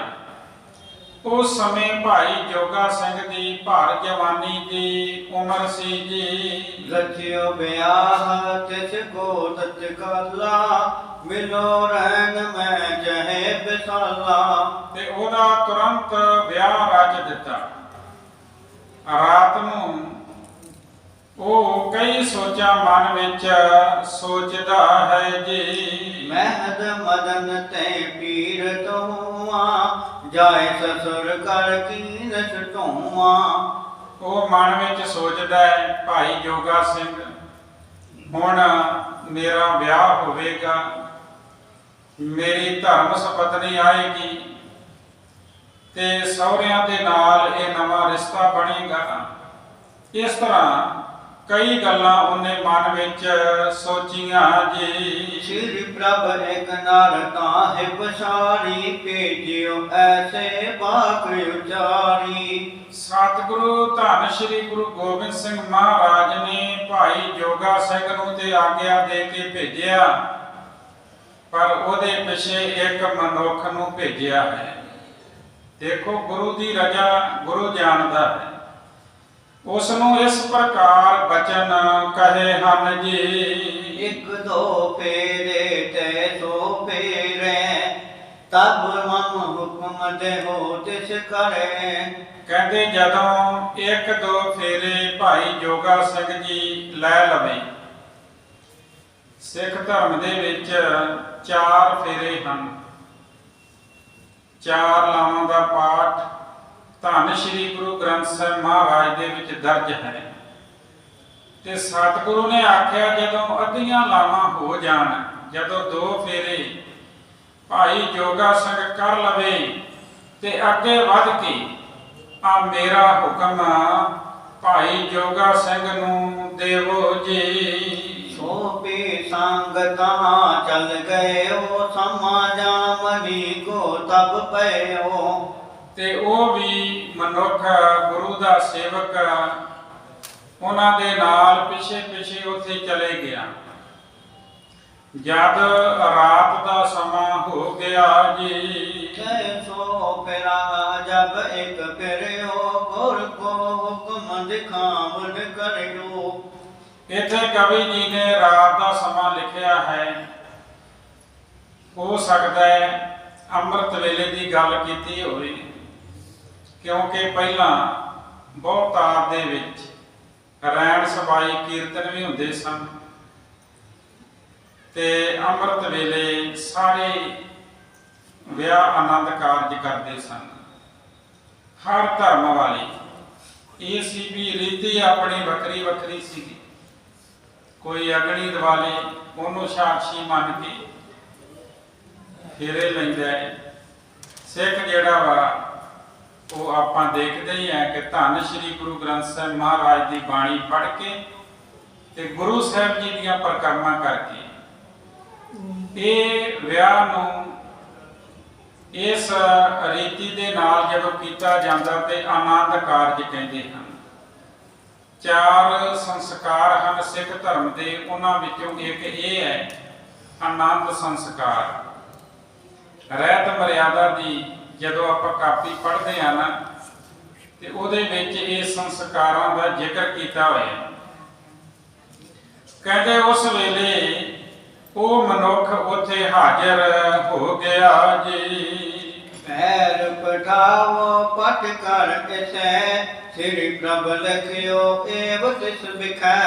ਜਦੋਂ 2 ਲਾਵਾਂ ਕਰ ਲਈਆਂ ਸਨ ਤੇ ਉਸ ਵੇਲੇ ਉਹ ਸਿੱਖ ਨੇ ਗੁਰੂ ਜੀ ਦਾ ਲਿਖਿਆ ਹੋਇਆ ਇੱਕ ਪੱਤਰ ਕਹਿ ਲੋ, ਚਿੱਠੀ ਕਹਿ ਲੋ, ਉਹ ਗੁਰੂ ਜੀ ਦਾ ਹੁਕਮ ਕਹਿ ਲੋ, ਉਹ ਭਾਈ ਜੋਗਾ ਸਿੰਘ ਨੂੰ ਦਿੱਤੀ ਹੈ। ਕਿਉਂਕਿ ਗੁਰੂ ਜੀ ਨੇ ਆਖਿਆ ਕਿ ਜਦੋਂ 2 ਲਾਵਾਂ ਕਰ ਲਵੇ ਉਸ ਵੇਲੇ ਉਸ ਨੂੰ ਇਹ ਪੱਤਰਕਾਰ ਇਹ ਚਿੱਠੀ ਫੜਾ ਦੇਣੀ ਹੈ। ਤੇ ਪੈਰ ਉਠਾਵੋ ਪਠ ਕਰ ਇਸੈ। ਉਹਨੇ ਜਦੋਂ ਦਿਖਾਵਣ ਕੀਤੀ ਕਿ ਇਹ ਗੁਰੂ ਜੀ ਨੇ ਹੁਕਮ ਭੇਜਿਆ ਭਾਈ ਪਹਿਲਾਂ ਇਹਨੂੰ ਪੜ ਲੈ, ਤੇ ਭਾਈ ਜੋਗਾ ਸਿੰਘ ਨੇ ਪੜਿਆ ਤੇ ਉਹਦੇ ਵਿੱਚ ਲਿਖਿਆ ਹੈ ਕਿ ਸਤਿਗੁਰੂ ਜੀ ਨੇ ਉਹ ਚਿੱਠੀ ਵਿੱਚ ਇਸ ਪ੍ਰਕਾਰ ਲਿਖਿਆ ਸੀ, ਜਪ ਤੂੰ ਹੀਰੈ ਹੁਕਮ ਹਮਾਰੋ, ਦਿਨ ਕੈ ਨਿਸ ਹੋਏ ਇਤੇ ਪਧਾਰੋ। ਜਦੋਂ ਵੀ ਸਾਡਾ ਤੂੰ ਇਹ ਹੁਕਮ ਵੇਖੇ, ਰਾਤ ਹੋਵੇ ਦਿਨ ਹੋਵੇ, ਉਸੇ ਵੇਲੇ ਇਧਰ ਚੱਲ ਪੈਣਾ ਹੈ ਜੀ। ਅਪਰ ਕਾਜ ਕੋ ਪਗ ਨਾ ਉਠਾਵੋ, ਦੇਖਤ ਸਭ ਤਜ ਇਲਕੋ ਆਵੋ। ਹੋਰ ਕਿਸੇ ਕਾਰਜ ਵਾਸਤੇ ਆਪਣਾ ਪੈਰ ਨਹੀਂ ਉਠਾਉਣਾ।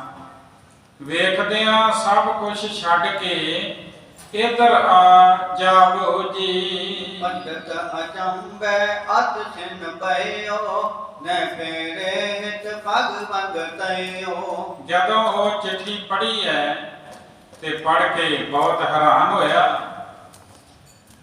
ਕਹਿੰਦੇ ਫੇਰਿਆਂ ਵਾਸਤੇ ਅੱਗੇ ਪੈਰ ਨਾ ਧਰਿਆ ਜੀ। ਸਭ ਲੋਗਨ ਅਰਪਿਤ ਕੇ ਸਾਥ, ਕਰੀ ਜਨਾਵਨ ਗੁਰ ਕੀ ਗਾਥ। ਸਾਰੇ ਲੋਕਾਂ ਨੂੰ ਤੇ ਪਿਤਾ ਜੀ ਨੂੰ ਗੁਰੂ ਜੀ ਦੀ ਗਾਥਾ ਬਾਰੇ ਦੱਸਿਆ ਹੈ ਜੀ। ਮੋਤੇ ਹੁਕਮ ਨ ਬੇਟਿਓ ਜਾਈ, ਨੈ ਬੇੜੇ ਮੈਂ ਫਿਰੋ ਪਤਾਈ। ਪਾਸੋਂ ਗੁਰੂ ਜੀ ਦਾ ਹੁਕਮ ਨਹੀਂ ਟਾਲਿਆ ਜਾ ਸਕਦਾ। ਮੈਂ ਉਹਨਾਂ ਦੇ ਹੁਕਮ ਅਨੁਸਾਰ ਚੱਲਦਾ ਹਾਂ।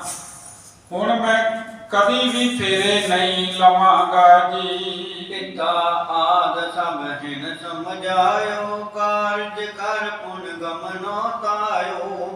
ਭਾਈ ਜੋਗਾ ਸਿੰਘ ਜੀ ਦੇ ਪਿਤਾ ਜੀ ਤੇ ਹੋਰ ਸਾਰਿਆਂ ਰਿਸ਼ਤੇਦਾਰਾਂ ਨੇ ਸਮਝਾਉਣਾ ਕੀਤਾ ਕਿ ਠੀਕ ਹੈ, ਗੁਰੂ ਦਾ ਹੁਕਮ ਮੰਨ ਲੈ, ਪਰ ਰਹਿੰਦੀਆਂ ਲਾਵਾਂ ਫੇਰੇ ਕਰਕੇ ਚਲਾ ਜਾਵੀਂ ਜੀ। ਐਸੀ ਬਾਤ ਨ ਜਗ ਮੈਂ ਭਈ, ਫੇਰੇ ਫਿਰਤ ਬਹੁਰਤ ਕਈ।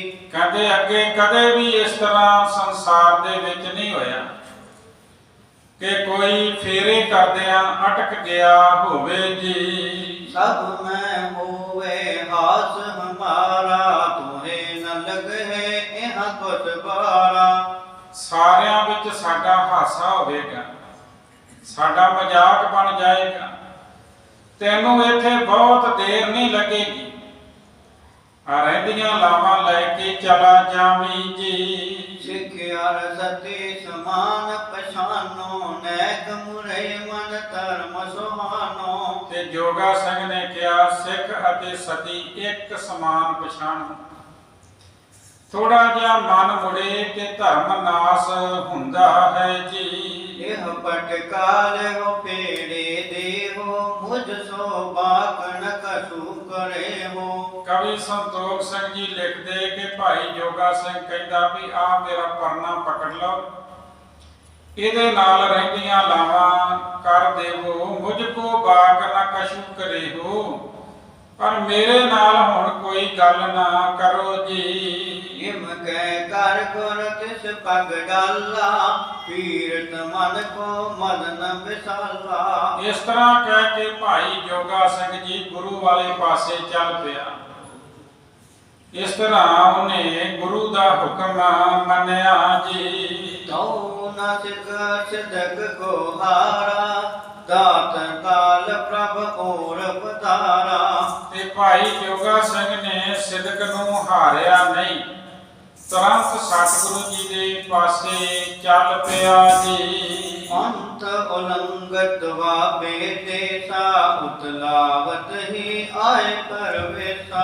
ਕਹਿੰਦੇ ਪੰਧ ਮਕਾਉਂਦਾ ਹੋਇਆ ਭਾਈ ਜੋਗਾ ਸਿੰਘ ਉਤਾਵਲਾ ਹੋ ਕੇ ਦੁਆਬੇ ਦੇਸ਼ ਦੇ ਵਿੱਚ ਪ੍ਰਵੇਸ਼ ਕਰ ਗਿਆ ਜੀ। ਪੁਰ ਹੰਕਾਰ ਹੋਏ ਕੁਛ ਆਵਾਂ, ਬੜ ਉੱਤਮ ਮੈਂ ਕਰਮ ਕਮਾਵਾਂ। ਕਿਉਂਕਿ ਪੰਜਾਬ ਇਹ ਤਿੰਨ ਤਰ੍ਹਾਂ ਦੇ ਨਾਲ ਜਾਣਿਆ ਜਾਂਦਾ ਸੀ। ਇੱਕ ਮਾਝੇ ਦਾ ਇਲਾਕਾ, ਇੱਕ ਮਾਲਵੇ ਦਾ ਇਲਾਕਾ ਤੇ ਇੱਕ ਦੁਆਬੇ ਦਾ ਇਲਾਕਾ। ਤੇ ਮਾਲਵੇ ਦੇ ਵਿੱਚ ਇਲਾਕੇ ਵਿੱਚ ਕਵੀ ਜੀ ਕਹਿੰਦੇ ਭਾਈ ਜੋਗਾ ਸਿੰਘ ਜੀ ਪ੍ਰਵੇਸ਼ ਕਰ ਗਿਆ ਹੈ। ਔਰ ਅਹੰਕਾਰ ਹੋਏ ਕਛ ਆਵਾ, ਭਾਈ ਜੋਗਾ ਸਿੰਘ ਦੇ ਅੰਦਰ ਕੁਝ ਅਹੰਕਾਰ ਆ ਗਿਆ। ਇੱਕ ਸ਼ਾਇਰ ਕਹਿੰਦਾ ਰਾਹ ਵਿੱਚ ਬਹਿ ਕੇ ਸੋਚਣ ਲੱਗਾ, ਮਿੱਟੀ ਬੈਠ ਖਰੋਚਣ ਲੱਗਾ। ਏਦਾਂ ਵੀ ਕੋਈ ਹੋਊ ਦਲੇਰ, ਲਾਵਾਂ ਹੀ ਛੱਡ ਕੇ ਤੁਰ ਪਏ ਸ਼ੇਰ। ਇਹ ਉਹਨੂੰ ਅਹੰਕਾਰ ਆ ਗਿਆ ਸੀ ਕਿ ਮੇਰੇ ਵਰਗਾ ਸਿੱਖ ਵੀ ਕੋਈ ਹੋਏਗਾ ਜਿਹੜਾ ਲਾਵਾਂ ਵਿੱਚੇ ਛੱਡ ਕੇ ਗੁਰੂ ਵੱਲ ਤੁਰ ਪਏ, ਜਿੱਦਾਂ ਮੈਂ ਤੁਰ ਪਿਆ। ਔਰ ਅਹੰਕਾਰ ਕਛੂ, ਔਰ ਅਹੰਕਾਰ ਹੋਏ ਕੁਛ ਆਵਾ, ਹਿਰਦੇ ਵਿੱਚ ਕੁਝ ਅਹੰਕਾਰ ਆ ਗਿਆ। ਬੜ ਉੱਤਮ ਮੈਂ ਕਰਮ ਕਮਾਵਾ, ਕਹਿੰਦਾ ਮੈਂ ਬੜਾ ਉੱਤਮ ਕਰਮ ਕਮਾਇਆ ਹੈ ਜੀ। ਅਬਰ ਕੌਣ ਇਸ ਵਿਦ ਕਰ ਸਕੈ, ਰਥਮ ਮਯਨ ਤਰੈ ਤਜ ਗੁਰ ਤਕੈ। ਹੋਰ ਕੌਣ ਇਸ ਪ੍ਰਕਾਰ ਕਰ ਸਕਦਾ ਹੈ? ਆਪਣੀ ਪਤਨੀ ਦੇ ਨਾਲ ਭਾਵ ਜੋ ਰਿਸ਼ਤਾ ਬਣ ਰਿਹਾ ਸੀ, ਦੋ ਲਾਵਾਂ ਹੋਈਆਂ ਤੇ ਬਾਕੀ ਵਿੱਚੇ ਛੱਡ ਕੇ ਮੈਂ ਗੁਰੂ ਸਾਹਿਬ ਜੀ ਦੇ ਦਰਸ਼ਨ ਕਰਨ ਵਾਸਤੇ ਤੁਰ ਪਿਆ। ਹੋਰ ਕੌਣ ਹੈ ਜਿਹੜਾ ਇਸ ਤਰ੍ਹਾਂ ਵਿੱਚੇ ਛੱਡ ਕੇ ਗੁਰੂ ਦੇ ਦਰਸ਼ਨ ਕਰੇ ਜੀ। ਉਤੋ ਸੋਧ ਔਰ ਪਹਿੋ ਵਿਕਾਰਾ, ਸ੍ਰੀ ਪ੍ਰਭ ਸੋ ਨ ਸਕੈ ਸਹਾਰਾ। ਕਹਿੰਦੇ ਸ਼ੁੱਧ ਸੀ ਪਰ ਹੁਣ ਅੰਦਰ ਅਹੰਕਾਰ ਦਾ ਵਿਕਾਰ ਆ ਗਿਆ ਹੈ। ਇਹ ਆਪਣੇ ਸਿੱਖ ਦੇ ਅੰਦਰ ਅਹੰਕਾਰ ਦਾ ਵਿਕਾਰ ਆ ਜੇ ਤੇ ਸਤਿਗੁਰੂ ਕਿੱਦਾਂ ਸਹਾਰ ਸਕਦੇ ਨੇ। ਸਤਿਗੁਰੂ ਕਦੇ ਵੀ ਨਹੀਂ ਚਾਹੁੰਦੇ ਵੀ ਮੇਰੇ ਸਿੱਖ ਦੇ ਅੰਦਰ ਅਹੰਕਾਰ ਆਵੇ। ਕਹਿੰਦੇ ਜਦੋਂ ਅਹੰਕਾਰ ਆਇਆ ਨਾ ਭਾਈ ਜੋਗਾ ਸਿੰਘ ਦੇ ਅੰਦਰ ਤੇ ਸਤਿਗੁਰੂ ਤੋਂ ਇਹ ਗੱਲ ਸਹਾਰੀ ਨਾ ਗਈ ਜੀ। ਨਿਜ ਮਾਇਆ ਤਬ ਪ੍ਰੇਰਨ ਕਰੀ ਜਿਸ ਤੇ ਸਿੱਖ ਕੀ ਸਭ ਮਤ ਹਰੀ। ਫਿਰ ਸਤਿਗੁਰੂ ਜੀ ਨੇ ਆਪਣੀ ਮਾਇਆ ਦੇ ਨਾਲ ਪ੍ਰੇਰਿਆ ਹੈ ਜਿਸ ਕਰਕੇ ਸ਼ੁਭ ਮਤ ਖੋ ਲਈ ਜੀ। ਦੇਸ ਦਬਾਬੇ ਪੁਰ ਹੁਸ਼ਿਆਰ ਰਹਿਓ ਜਾਮਨੀ ਡੇਰੋ ਡਾਰ। ਕਹਿੰਦੇ ਜਿੱਥੇ ਚੱਲਦਾ ਚੱਲਦਾ ਭਾਈ ਜੋਗਾ ਸਿੰਘ ਜੀ ਆਇਆ ਉਹ ਹੈ ਹੁਸ਼ਿਆਰਪੁਰ ਸ਼ਹਿਰ। ਰਹਿਓ ਜਾਮਨੀ ਡੇਰੋ ਡਾਰ, ਉਥੇ ਆਪਣਾ ਡੇਰਾ ਲਾ ਕੇ ਰਾਤ ਨੂੰ ਰਹਿਣਾ ਕੀਤਾ ਜੀ। ਜੈ ਸੰਧਿਆ ਕੋ ਬੈਠਿਓ ਸੋਏ ਸਨਮੁਖ ਬੇਸਿਆ ਤਹਾਂ ਖੜੋਏ। ਜਿੱਥੇ ਇਹਨੇ ਆਪਣਾ ਡੇਰਾ ਕੀਤਾ ਸੀ ਉਹਦੇ ਸਾਹਮਣੇ ਹੀ ਇੱਕ ਵੇਸ਼ਵਾ ਦਾ ਡੇਰਾ ਸੀ ਤੇ ਉਹ ਖੜੀ ਹੋਈ ਸੀ ਜੀ। ਆਪਣੇ ਸਦਨ ਚੜੀ ਤਿਸ ਦੇਖੀ ਮਦਨ ਬ੍ਰਿਤੀ ਔਰ ਬੜੀ ਵਸੇ ਕੀ। ਇੱਥੇ ਗੁਰੂ ਜੀ ਦੀ ਮਾਇਆ ਨੇ ਮਨ ਭਰਮਾਇਆ ਹੋਇਆ ਹੈ ਤੇ ਹੁਣ ਜਿਹੜਾ ਕਹਿੰਦਾ ਸੀ ਵੀ ਮੇਰੇ ਵਰਗਾ ਕੋਈ ਸ਼ੇਰ ਨਹੀਂ, ਮੇਰੇ ਵਰਗਾ ਕੋਈ ਦਲੇਰ ਨਹੀਂ, ਮੇਰੇ ਵਰਗਾ ਕੋਈ ਸਿੱਖ ਨਹੀਂ, ਗੁਰੂ ਜੀ ਦੀ ਮਾਇਆ ਨੇ ਭਰਮਾ ਦਿੱਤਾ ਹੈ। ਦੇਖ ਕੇ ਭਾਈ ਜੋਗਾ ਸਿੰਘ ਭਰਮ ਗਿਆ ਹੈ। ਰਾਤ ਪਈ, ਇੱਕ ਪੈਰ ਬੀਤ ਗਿਆ ਤੇ ਭਾਈ ਜੋਗਾ ਸਿੰਘ ਜੀ ਉਸ ਡੇਰੇ ਵੱਲ ਨੂੰ ਜਾਂਦਾ ਹੈ ਤੇ ਅੱਗੇ ਕੀ ਵੇਖਦਾ ਹੈ ਕਿ ਇੱਕ ਪਹਿਰੇਦਾਰ ਖੜਾ ਹੋਇਆ ਹੈ। ਉਸ ਪਹਿਰੇਦਾਰ ਨੇ ਕਹਿ ਦਿੱਤਾ ਕਿ ਮੈਨੂੰ ਲੱਗਦਾ ਹੈ ਤੂੰ ਗੁਰੂ ਦਾ ਸਿੱਖ ਹੈ ਤੇ ਅੰਮ੍ਰਿਤ ਵੇਲਾ ਹੈ, ਬਾਣੀ ਪੜ੍ਹਨ ਦਾ ਵੇਲਾ ਹੈ, ਪਾਪਾਂ ਦੇ ਸਮੁੰਦਰ ਵਿੱਚ ਕਿਉਂ ਡਿੱਗਣ ਲੱਗਾ ਹੈ? ਇਹ ਥਾਂ ਤੇਰੇ ਵਾਸਤੇ ਨਹੀਂ ਹੈ। ਇਹ ਅੱਗੇ ਪ੍ਰਸੰਗ ਆਏਗਾ। ਭਾਈ ਜੋਗਾ ਸਿੰਘ ਜਦੋਂ ਗੁਰੂ ਦੀ ਹਜ਼ੂਰੀ ਵਿੱਚ ਪਹੁੰਚਿਆ ਸੀ ਤੇ ਸੰਗਤਾਂ ਪੁੱਛ ਰਹੀਆਂ ਵੀ ਸਤਿਗੁਰੂ ਨੇਤਰ ਬੜੇ ਲਾਲ ਨੇ ਤੇ ਉਸ ਵੇਲੇ ਗੁਰੂ ਜੀ ਨੇ ਆਖਿਆ ਵੀ ਇੱਕ ਸਿੱਖ ਨੇ ਰਾਤ ਸੌਣ ਹੀ ਨਹੀਂ ਦਿੱਤਾ, ਪਹਿਰੇਦਾਰ ਬਣਨਾ ਪਿਆ। ਤੇ ਇੱਕ ਲਿਖਾਰੀ ਲਿਖਦਾ ਹੈ ਗੁਰੂ ਜੀ ਦੀ ਲੋੜ ਹੋਵੇ, ਗੁਰੂ ਵੀ ਅਜਿਹਾ ਹੋਵੇ ਜੈਸੇ ਦਸ਼ਮੇਸ਼ ਪਿਤਾ ਗੋਜਰੀ ਦਾ ਲਾਲ ਜੀ, ਸਾਰੀ ਰਾਤ ਪਹਿਰਾ ਦੇਵੇ ਆਪ ਪਹਿਰੇਦਾਰ ਹੋ ਕੇ, ਪਾਪ ਅੱਗ ਵਿੱਚੋਂ ਲਵੇ ਸਿੱਖ ਨੂੰ ਨਿਕਾਲ ਜੀ। ਗੁਰੂ ਗੋਬਿੰਦ ਸਿੰਘ ਮਹਾਰਾਜ ਨੂੰ ਸੰਗਤਾਂ ਪੁੱਛ ਰਹੀਆਂ ਵੀ ਨੇਤਰਾਂ 'ਚ ਲਾਲੀ ਬੜੀ ਹੈ। ਕਹਿੰਦੇ ਰਾਤ ਸਿੱਖ ਨੇ ਜਗਾ ਕੇ ਰੱਖੇ, ਆਰਾਮ ਨਹੀਂ ਕਰਨ ਦਿੱਤਾ। ਸੰਗਤਾਂ ਚਲੇ ਗਈਆਂ, ਭਾਈ ਜੋਗਾ ਸਿੰਘ ਚਰਨਾਂ ਤੇ ਢਹਿ ਪਿਆ। ਕਹਿੰਦਾ ਸਤਿਗੁਰੂ ਬਖਸ਼ ਲਓ।